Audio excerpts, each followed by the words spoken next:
Okay, this is the webinar, and this is the agenda that we are going to follow.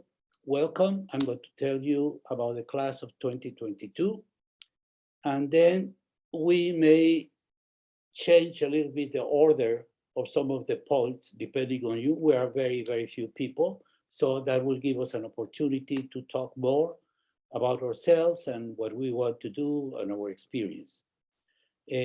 After I speak, I have asked Anne Caravan and Diogo Martins to share some of the tips and advice or the experience they have had in the program and in their own lives.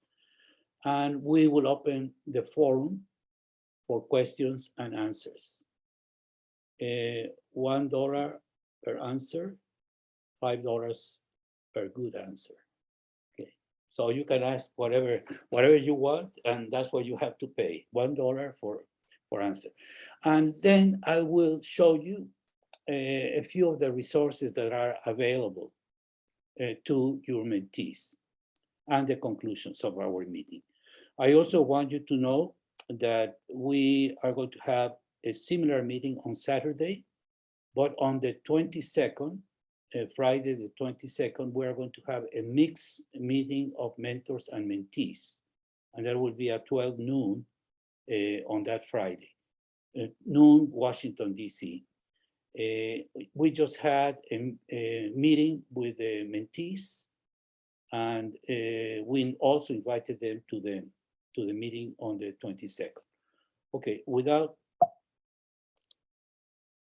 the meaning of MultiPOD, which is basically multiple pathways, opportunities, and decisions that are facing our young people in their professional lives and careers. And this is what we do. We help them identify possible directions for their careers. Together with them, we look for the most realistic and promising opportunities. And finally, once they have that one or more opportunities, we help them make a decision. Oh, my mouse. These are the objectives, and you know them very well. The first one is the reason you are here in the first place, is to strengthen, to accelerate the professional development, personal growth, and technical ability. Now we have expanded the scope of the program. It's not only people working in global health and human development. We have included now environmental protection. And that's because we are concerned with the health and welfare of planet Earth. And for us, we know that these young people are going to be in charge of the planet for this century. But we also have a second one, which is the medium and long term. Create that critical mass of a collective intelligence network of multi-country, multidisciplinary, and intergenerational group of people that will work on exactly what we want to work, or what they want to work, come with ideas, come with innovation, and with their own professional skills. And that's something that is important, because we started with a network of young people. But I think that we need to have this intergenerational approach. I am from World War II. I didn't fight in World War II, but I was born during the war. And we have all the generations, sociological generations, until generation Z.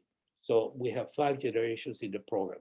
And I invited a cousin of mine, she's 97. So if we count her, we will have 6 generations in the program. Too fast, my mouse is too fast. So, this is the composition of the mentoring class of 2022. This year, we have the smallest class since 2017. And the reason for that is because we announced the program widely. And before, we selected the young people through were targeted through LinkedIn, or were referrals from other mentees. And this time we only accepted about 60%, 60%, whereas usually we accept about 80%. We continue to have more females than males, and that is because of the changes in the health field, medicine, public health, international health. And this group of 49 mentees represent 34 countries: Europe, Sub-Saharan Africa, Asia, 5 from the Middle East, and the Americas. We have always difficulty in recruiting young people from the Americas. This year we have only 1 from Brazil, 1 from Canada, and 1 from the US. And I don't know why, because usually we have more. 30 plus disciplines and more than 25 languages. In general, we have more than 70 languages represented in the program. The mentors, we have the same number than mentees. Usually we have a number of mentees and about 2/3 of that number are mentors. We have 44 continuing mentors and 5 new mentors. And for the first time, we have more female mentors than male mentors.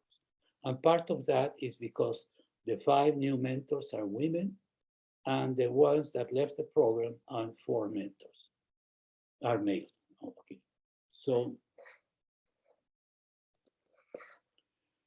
this is the evolution of the program: 14, 15, 16, 17, 18, 19, 20, 21, and 22.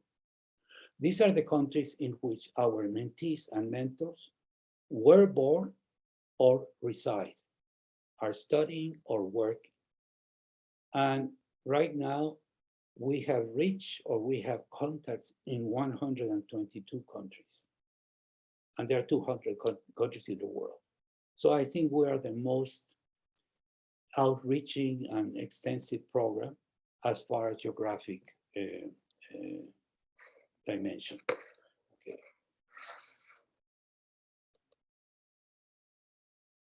These are the goals expressed by the mentees this year. 70% want to find pathways and opportunities, and 5% explicitly say, I need to find a job specifically. So we have about 3/4 of people, that's what they want to do. 9% want to continue their education or write a thesis or a paper.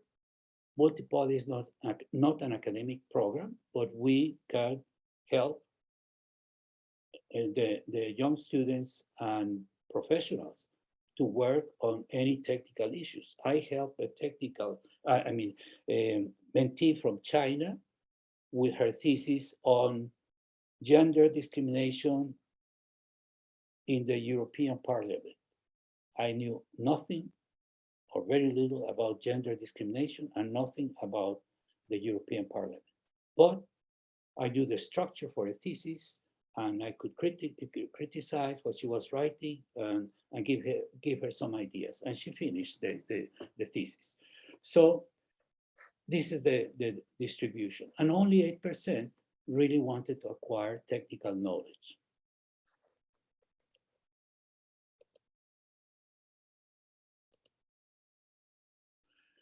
Don't read everything, but these are their expectations. Insights, how to achieve goals, acquire knowledge and wisdom, activism. Some people want to know how they can persuade people or persuade others to follow them. They want good advice. They want to be better organized and manage time, a sense of direction, transition from study to work, broader knowledge. In summary, they want to acquire the know-how professionally. And that's what we already have. They can learn the know-how by working or by having a mentor. And there were some interesting issues in addition to the usual ones, maternal and child health, etc. One of our mentees wants to work in something called global neurosurgery. And another one wants to focus on smartphone smartphone addiction in children. And what is very curious and very important is that some of the issues had absolutely nothing to do with the background of the mentee. But that's what they are passionate about. That's what they want to do. And since they are millennials, the majority, they jump from one place to the next.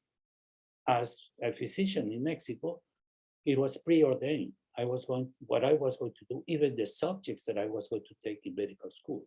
For them, is one subject to the next, one word to the next. I worked 30 years in the same organization. Okay.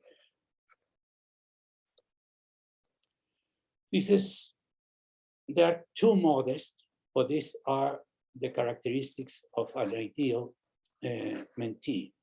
So, too sensitive.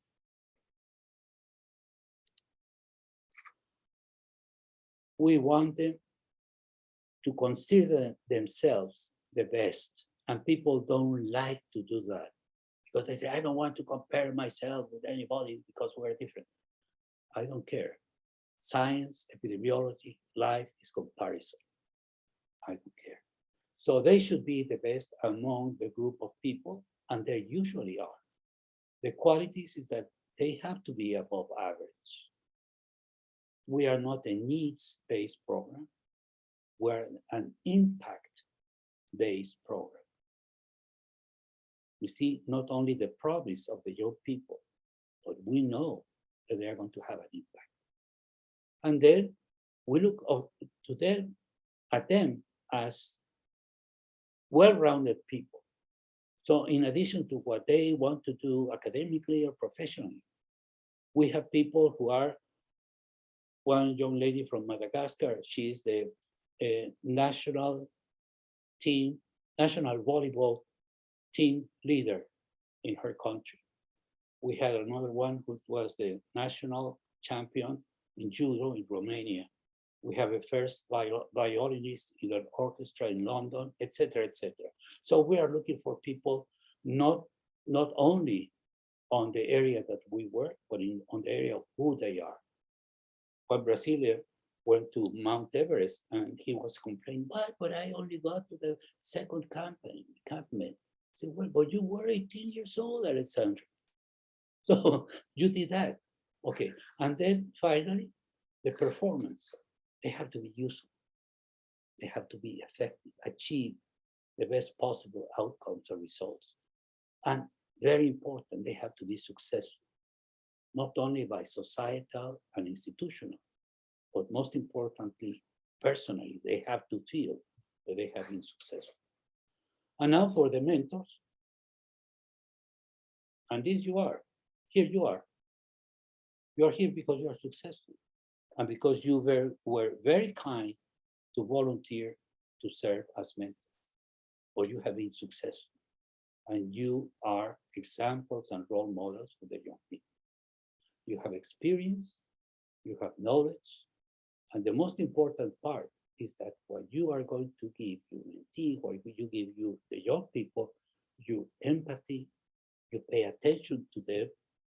And people told me in the beginning, you cannot transfer wisdom. Of course you can, because you recognize what's important in life, and that's wisdom. And I won't say anything sexist, but women are wiser than men.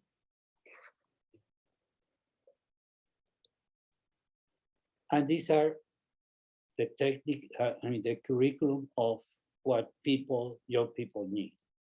The professional development, everybody's looking for a job. And some mentors in the past complained, we are not an agency, we're not going to find them a job. No, we're going to help them advance in their professional career. And here you have all the different things that we need to do to help them, because that's what they need. Personal growth is very important. And you will see that communication, we can even teach them that it's very important to know how to breathe through the nose, 4 seconds in, 4 seconds out, to combat fear, to combat anxiety, to combat cold, or whatever you want to combat. Technical and scientific knowledge, as I said, depends on what they want and what they need. So this is basically the curriculum that you design with your mentee.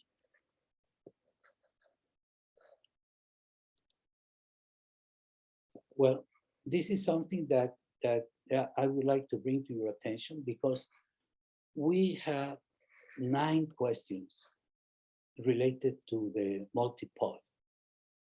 The first ones have to be with choosing the pathway. And here is really, really necessary that our mentees know who they are. And they know what they are. With all this new situation where people can start in biology and then doing political work, because that's what is happening with the young people. So they need to know what they are professionally. And very importantly, they need to know what is their ikigai, which is the combination of vocation, mission, profession, and passion. And we can talk about that in our discussion. The second point is opportunities. How do I know what I want? And especially, how do I find and get what I want? And this is where many people enter in this part of the cycle. A few enter in the pathway part, but most of them want opportunities, get their opportunities. And some of them need help with the decision. And how do I know this is it? Can go here or can go at the end? But the important part is, how do I choose? And then when do I choose? And we're talking about their future. So I would like to stop here. I have some other slides, but they are related to each one of these components, because this is the backbone of the program. This is the way we help our mentees. And we do that instinctively, because that's why we are mentors, because we are going to help with pathways, with opportunities, and with decisions. And if they need to learn more, they will learn more, and we help them to learn a subject. But this is really the core and the backbone. So I'm going to stop here and stop sharing my screen and give the floor to all of you. But no, before we do that, it would be a good idea to hear what Anne Canavan and Diogo have to say. Oh, Pierre, I haven't seen you in such a long time. Okay, welcome. Can you tell us a little bit about yourself? We are not going to introduce everybody, but please tell us, where are you and what are you? Yeah, thank you. And apologies, I was a little bit late, just couldn't make on time, so sorry. So it's so good to see you after a long time. And yes, I am coming from Slovenia. I am a public health physician working at the National Institute of Public Health. Also, my background is also in international economics.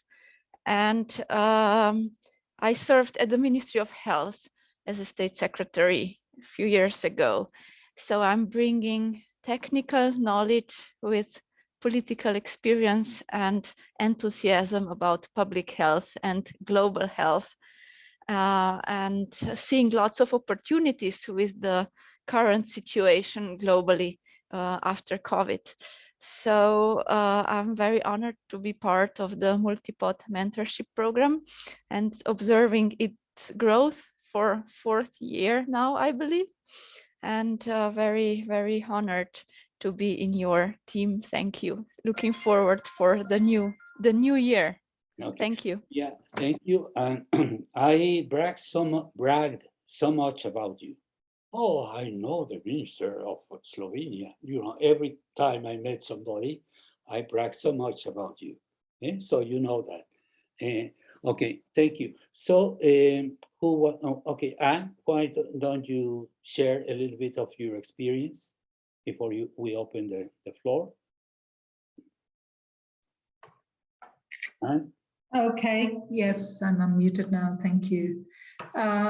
Yeah, so I'll just really provide a few reflections on my experience to date on the mentorship program with a number of mentees.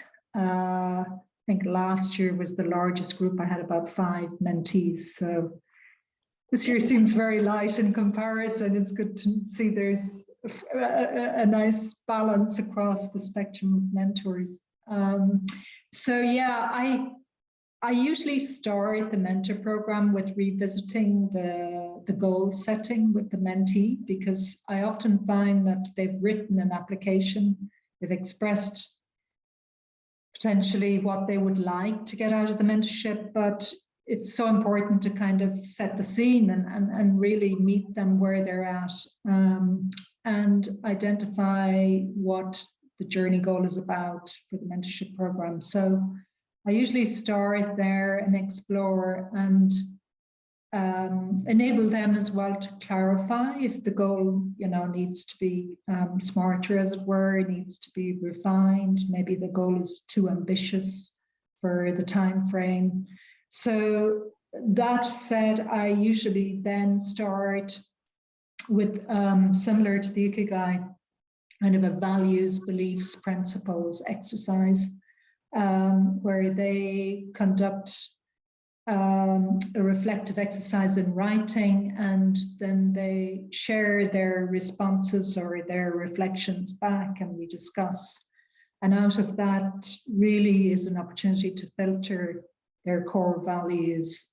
And this is really foundational to, what they're kind of essentially drawn to, what informs their decisions, what compels them on their career pathway.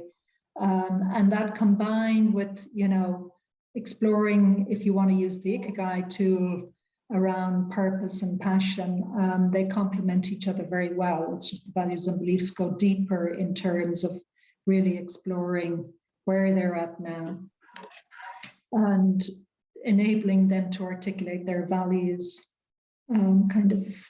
coherently. So really that kind of forms the first 2 sessions, let's say, practically speaking. So kind of laying some foundations.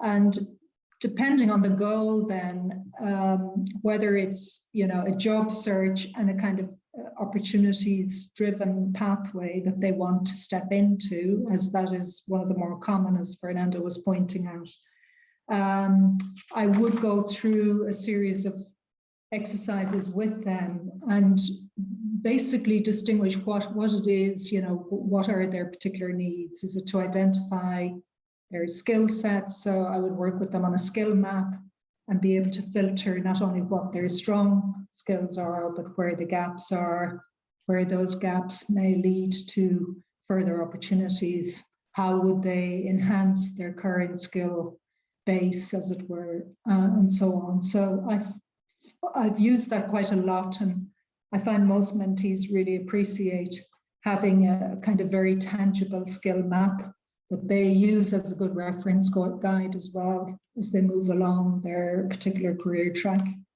or transition, as the case may be, if that's something they're looking at, transitioning to another area within global health or within a broader spectrum in their career. The obvious ones are the CV and the cover letter and so on. So if they really want to fast track into active job search, that is kind of one pathway and one route to actually work with them on refinement of their CV, customizing it obviously to particular jobs that they may be interested in, but equally a kind of a job search matrix so that they can have a tracker, an active tracker for that. And really important, I think, is the articulation of things like cover letters. But the means to that is usually through a storytelling exercise. So I usually get them to write a story about what they really believe in and why this job or this particular area of global health, for example, or sub area that they're interested in. and they need to pitch that back to me. So we have a kind of fun exercise where they really present a case in a 10-minute exercise. So that's another kind of approach that builds their confidence as well and allows them to improve their articulation of, what their kind of value proposition is, if you like, for this particular job, or indeed if it's applying for a PhD, place at university or whatever. So I tend to use a lot of practical tools because I find that it's more tangible. They do their homework and they come back and present or they discuss. So it's interactive at that level during the session, but they already have quite a lot of homework that they prepare, and most of them are very receptive to that. The other piece that builds from that is kind of confidence building, because several of them asked for kind of confidence building exercises. And some of that happens quite seamlessly through the interactions, through the kind of work on storytelling and presenting and getting feedback. So those feedback cycles and affirmations of, their progress and so on and their successes is really important. But there's also other kind of confidence, as it were, elevating exercises that, can really help as well in terms of them focusing, very much zooming in on their successes and being able to talk with confidence as well, being able to articulate clearly what they have achieved. So what has been their kind of big wins or successes or major achievements, which helps them also to really overcome some of the hesitation or, reticence they may have around talking about themselves and about what they have achieved. So that's, I would put in the kind of category of the pathway of opportunities and leading into decision making. If they're still in the uncertain zone where decisions are not clear, they still haven't gone out there and found that perfect job or course, as the case may be, if they're looking at graduate studies, then it may take more time to work on kind of decision mapping. And I use a decision-making matrix for that, where they kind of look at options and options analysis and rank them. So that type of ranking and filtering can be really helpful as well. And then circling back to the skill map, that's actually a complementary tool to that. So they go back to the skill map and see where they're at in progressing on skills that needed improvement. So some of these are kind of continuous, so they're not discrete events. So we use them as kind of review and monitoring. So just in the process then, as I mentioned, review, I think it's really important to do regular reviews, kind of check-ins. So as well as baselining at the beginning, I usually do a mid-review after about 6 to 8 sessions. Usually after 6, you get a sense that it's time to actually do a reflective exercise and see where they're at. Is the mentorship meeting their expectation? Would they like to change anything in terms of the dynamics? Is there anything additional they would want to add? And then an end of mentorship program review as well. We want to open the floor. Right now we have only 15 minutes. Well, can we stay? Yeah, that's it from me. Okay. I'm done. I'm good. Thank you. But I was going to ask everybody if we could stay 5 minutes more, in all 20 minutes, because we started a little bit late. Thank you, Anne. So Diogo, your reflections on what we have said or your own experience? Yes. My God, it's hard to add to what Anne just shared with us, because I think it's quite complete. I think from my own perspective, I kind of try always my best on the first meeting to sort of set the tone appropriately according to what the mentee wants, and sometimes they do want something very structured. They need something very structured. Sometimes they actually want somebody to talk to.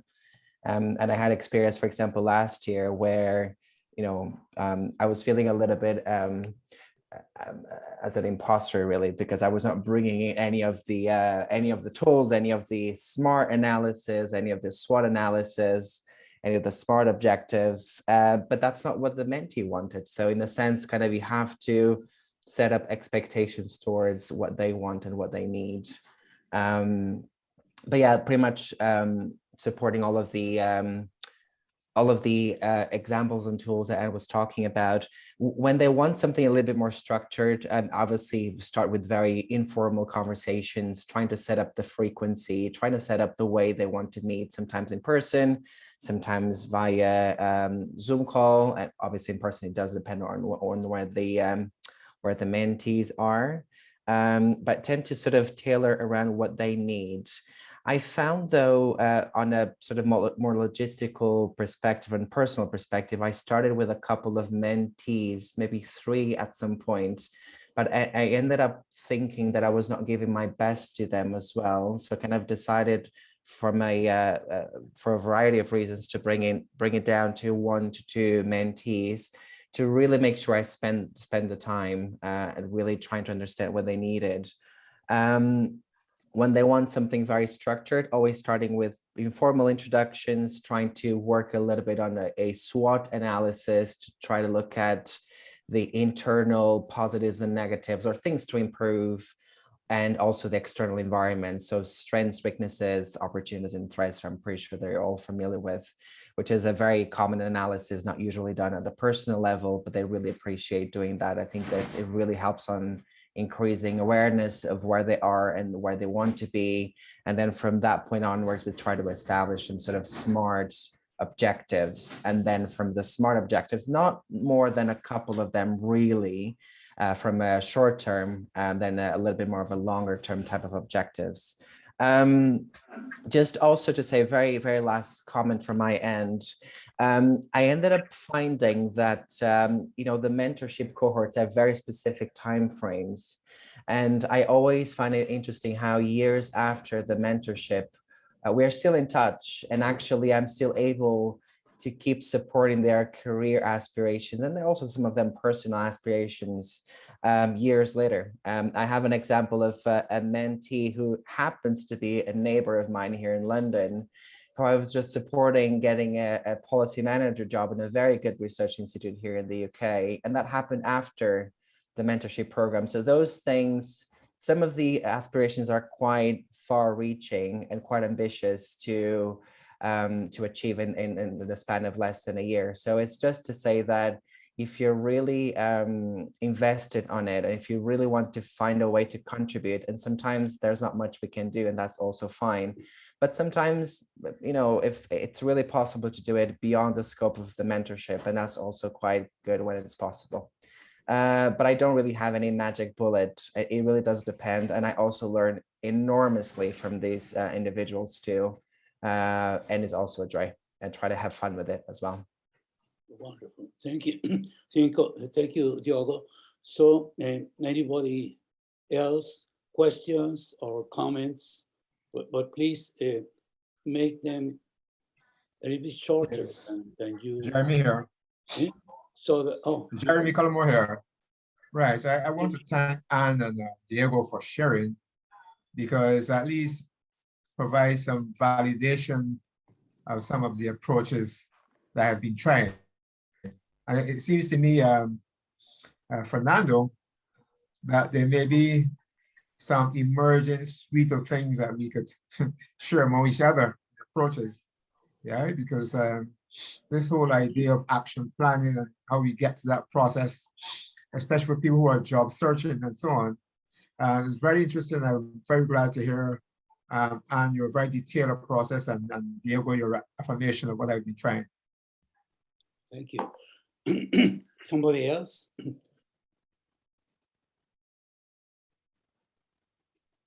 Can I jump in? I have a question. Of course. So yeah, thank you so much. This was super helpful as a new mentor. And I actually am only mentoring one person just because I wanted to, make sure I had the time and everything, although I'm regretting it now because I'm loving your program so much. I feel like it actually might, it might be valuable to be working with more than one. There'd be more like intersections. So anyway, that's maybe an aside to follow up with afterwards, to wonder if you get anybody midstream. But then the question about the structure, and I was sort of approaching the first session like to make it very much like sort of human-centered, client-centered, kind of thinking of mentor-centered or mentee-centered. But then and the need was her sort of interest seemed very much like not towards the structure, but I'm wondering from you all who have experienced this more, if like there is a benefit to being a little bit more like I feel like they would you don't want to I don't know, it feels like maybe too whatever, so I don't know, like just sort of if the expectations of the program are some structure, or if it really is just totally up to the mentor. I don't know, I'm sort of not sure on that, and as I'm just starting, maybe it's just to figure it out. No, thank you, Molly. I will answer very briefly. Everybody is asked and encouraged to connect with as many people as they want. There are some mentees that have seen up to 5 different mentors during the time. And we have sessions in which we have had 2 or 3 mentees and 1 mentor, or 2 mentors, 1 mentee, depending on the situation. So it's very flexible. The most important point is to find the best support and help for the mentee. And at the same time, you will learn from other mentors, and you will teach other mentors and other mentees. And I want to tell you something now. The process of applications, in addition to the usual academic and professional background, we ask some specific questions regarding what Anne presented. We ask them about ethical decisions with a heart transplant, for example. We ask them to give an argument on an issue that they feel really, really strongly about, and then to go 180 degrees to the other side and defend and present arguments. And then we ask them, did you change? Did your view change after you discussed with yourself? And then we ask them about values.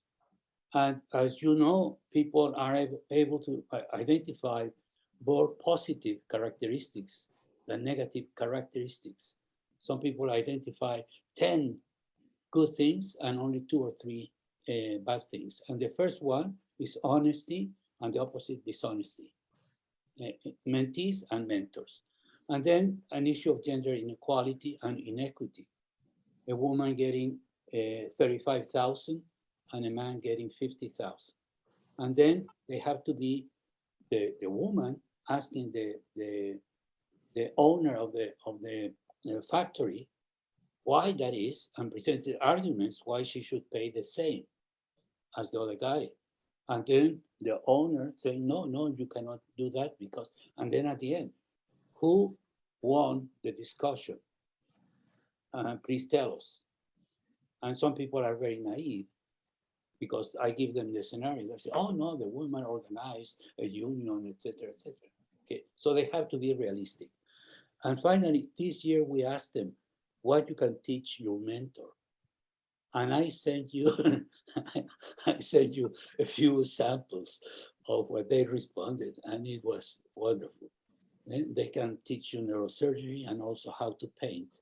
And they can teach you something, but how also to design dresses and become a seamstress. I mean, they were wonderful in their ideas. Okay, so somebody else? Rafael. I would like to share with you some challenges I have faced in the mentoring process.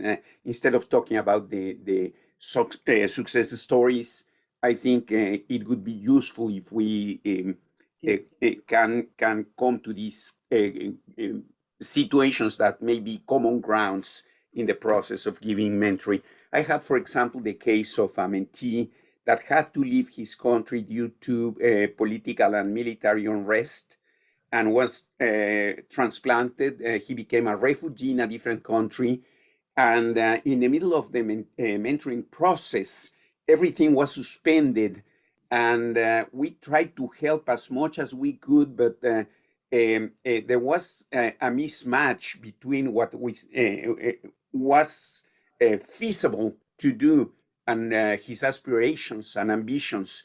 And in this case, I had to make an emergency call to MultiPOD, and MultiPOD extended a safety net trying to protect this mentee and help him to achieve his needs and aspirations.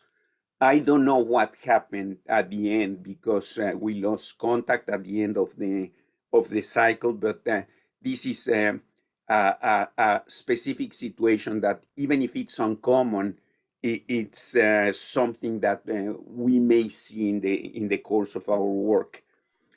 Another challenge I have faced is the need to put renders to some mentees that have a misconception of the meaning of professional success.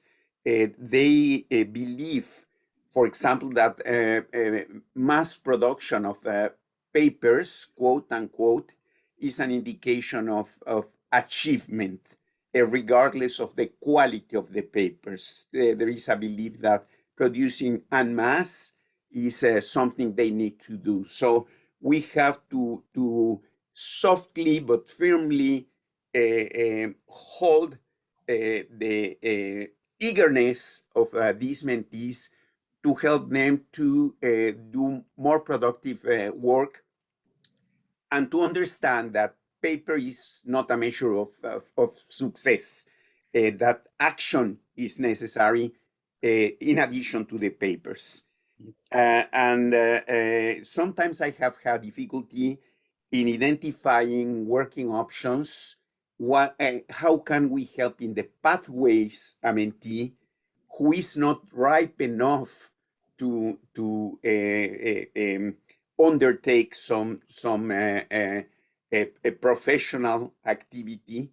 They need to wait a little, and in the meanwhile, they need to do something. They need to be productive. So, which options we can identify them to look for without offending them, telling them that they must wait a little, but there are some activities, productive activities that they can do in the meanwhile until they are ripe enough. Okay. And I have had very rewarding moments, like I'm having a mentee that is tremendously successful, and he wants to scale down his success because he thinks that this success is not a real indication of what he and I believe is not professional achievement. He says, I'm inserted in the machinery of paper production. I don't want to be part of this machinery. I want to be productive. Great. Rafael, I would like to give an opportunity to everybody to make a comment or ask a question. May I? Yes, please. Hi. Thank you so much, everyone. I am also one of the new ones. So my question is very similar to Molly's, I guess, in a way, because I've already had my first meeting with my mentee, and I had been very much, I don't know, focused on the fact which I read in one of your guidance documents, saying that the agenda has to be set by the mentee, and that, you know, you should give them the floor basically to set the goals and the agenda. But it just felt like she was a little bit too lost and, you know, not sure about anything. So I don't want to be too pushy. I don't want to, you know, start making my own structures or anything like that. So I'm just trying to understand what is your previous experience of this type of situation where, you know, the mentee is not too sure about anything, but then you don't want to push your own structure on them too much? Hit the notification bell so you don't miss a thing. Have a blessed day. Yeah. Sorry? Ugne, I'm sorry. Ugne, let me try to answer that. Sometimes you have to be a prescriptive mentor in those situations because I don't even know where to start. So you are the one who can be that. Yeah. Most of them prefer a development mentor, etc. But if you have that case, please do whatever you need. Sometimes I'm very stern and very direct with them. You need to do this, this, this, and this, and this is your homework for next time. Because otherwise nothing happens. Many times they don't know how to start. So it depends on the mentor. I want to tell you also that in May, we do not an evaluation. We ask everybody 3 questions. How many sessions have you had? Are you okay? Are you satisfied with what is going on? Why or why not? Why yes or why not? And you have the opportunity to change. You are not married to your mentee. If there's not good chemistry after 2 sessions or 3 sessions, please let us know, because we have a waiting list and we can take the orphans and somebody can go somewhere else. So please. No, it's not that. No, it's not that type of case. It's just I wasn't sure, you know, because I can be very active and I can try and I don't know, make the structure of each session or whatever. But I wasn't sure if I should encourage her to do that, or can it be a mix or whatever? You as we do in medicine, you see one, you do one, you teach one. Yeah. Okay, so you have to show her how to do it, how to structure a session. Sometimes I have to teach some of my mentees how to have a successful meeting. Because many times they go to meetings and they just sit there without objectives, without agenda, etc. So that's the area in which you can help. Pia? Yeah. So I just thought quickly to share my experience from the last few mentees.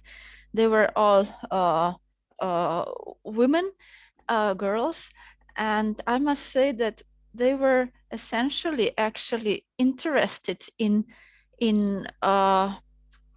personal life and professional life equilibrium. So actually what we discussed was much more about their dilemmas related to choices in their personal lives, how to combine professional career and family, and like, should they move away for the job, or should they stay at home and usually with their boyfriends and start a family? These were huge dilemmas they were facing. And for example, either should they continue their education and PhD program, or should they start full-time work? And there were so many questions about this, how to combine different choices in life, especially for women with very many different roles related to all the family and work. So I must say that I was trying to also start discussing all the structured schedules or topics we were supposed to, but usually I didn't get good response because they already had lots of work to do and didn't have time much for homeworks or something, but they just needed a person to talk to, and that was most valuable to them. Thank you. Yeah, and that's exactly why we wanted more women, more female mentors in the program, because women, we have it easy. We have one life. I mean, just one life. Women have 3 lives at the same time. And it's so tough. It must be tough for women. I have 5 sisters and 2 daughters. So I'm surrounded by women, and I don't envy them, but I admire what they do. And I could show you, my heroes. Sorry. These are my heroes, my 5 sisters. I don't admire any man. I admire the women because They want to be professional. They are mothers. Unfortunately, men, we cannot be mothers. So we have it easy. And then you take care. You are always worried about everybody being okay. We men, we just put work, and that's why we die earlier, because we don't have 3 lives as you do. But exactly, this is an organic type of mentorship. And this is what you should do, because the young women, those are some of the issues that are most important to them. And many times the spouses, the men and the husbands do not understand that. And we don't help. We don't help. So thank you for saying that, because that's one of the most common dilemmas that they face, what to do professionally and personally and familiarly. Okay, so I'm going to show you, no, it's too late now. Unless you want to continue this, or I can show you 3 slides about what I mean and what can help you with in your mentorship. To determine your pathway, who I am, we use the Myers-Briggs test. We help them with that. They take that. So extroverted, introverted, intuitive, sensor, thinker, feeler, perceptive, judgmental. It's important that they understand how they receive information, how they process that, or how they see the world, or how they see themselves, and what their personality is. The same thing that similar to what Diogo does with the SWOT analysis, but this is personality. The other thing is, we emphasize that all of us are 3 people: who I think I am, who other people think I am, and who I really am. And that's very important, because you can live your life with only one of them, and you will be okay without having met the other 2. But ideally, you should have all of them. What made me who I am? Now that we have genetic analysis, you will discover that we come even from Neanderthals. I mean, you may have some genes from there. So your background, your family, people you admire, your social environment, etc., etc. Regarding what am I is, how do they identify and introduce themselves? And one of the things that we use is the profile and LinkedIn, how to write one, or the famous elevator pitch. How do you introduce yourself so that what you do is attractive to the other people? And it's important to know also your ikigai, your reason for being, vocation, mission, passion, and profession. And you may not find that immediately. For example, I found my mission when I was 8 years old, my profession when I finished with all my training and I was 30, my passion when I joined PAHO and started working on international health and HIV, and my true vocation at age 69 when I went into mentoring full time. So you will have this schema in one of, I think it's in the guide, about the love, you know, what you love, which is your passion, why you are in the world, your mission, what appeals to you, your vocation, what is where you earn your living, your profession. Opportunities, as you say, what do I want? Your goals for life, review your ikigai again, merge your brain and your heart. That's one of the conclusions of our group this morning, the mentee. And many people ask you about how can I increase my self-confidence? And this is especially true for young women. I give them as a homework when they go to a conference, they have to ask a question, no matter what, and I sit beside them to see them ask a question, which is very difficult. Okay, sorry to interrupt. I don't know, but you're not sharing the screen, so we cannot see your. Wow, I'm sorry about that. Okay, let me go out. Thank you for not telling me that. Okay, First mistake in my life, eh? So sorry about that. Can you see my screen now? Yes. Yeah, we can see it. Okay. Well, let me just show you this.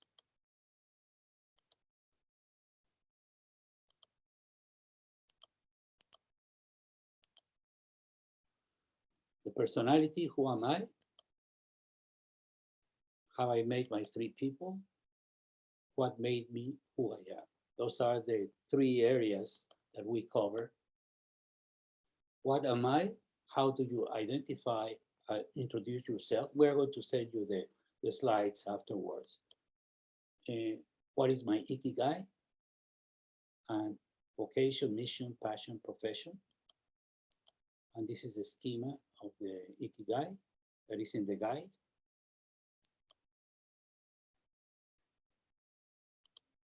Find your opportunities. What do I want? And you heard some of the ideas. The issue of self-confidence is very important. How do I find what I want? Investigate, investigate, investigate, networking. And now there's a concept of net weaving, which is not only networking, but networking in a very proactive way, where you can even invite people and have people meet each other and asking questions about the organization that you want to join. How do you get what you want? Young people many times are afraid of promoting and market themselves. And what Anne and Joe have said before, they are the ones who can tell their own story better than anybody else, but they have to know how to communicate. And I always tell them to hunt, don't fish. I had a young lady from Tunisia that had applied to more than 100 organizations and had not been accepted. And once she started hunting, she got 2 offers and she took one. Get people to know you. And this is so important. It is not who you know, but it is who knows you. That's what I keep telling them. It's who knows you, who knows about you, to make your decisions. How do I know this is it? If that's easy, well, you check your ikigai again. How do I choose? Match the organization with your ikigai. You can make a decision matrix if you want to do it more logically, but most people do it with their heart. Ask yourself, ask your mentor, ask your friends, ask your family. Remember that at the end, it is their life and it's their decisions. If you love them, let them go. Let them make their own decisions. I think, let's see.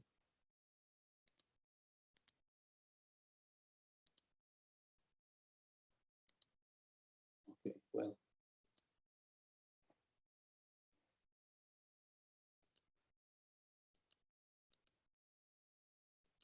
I don't know what happened.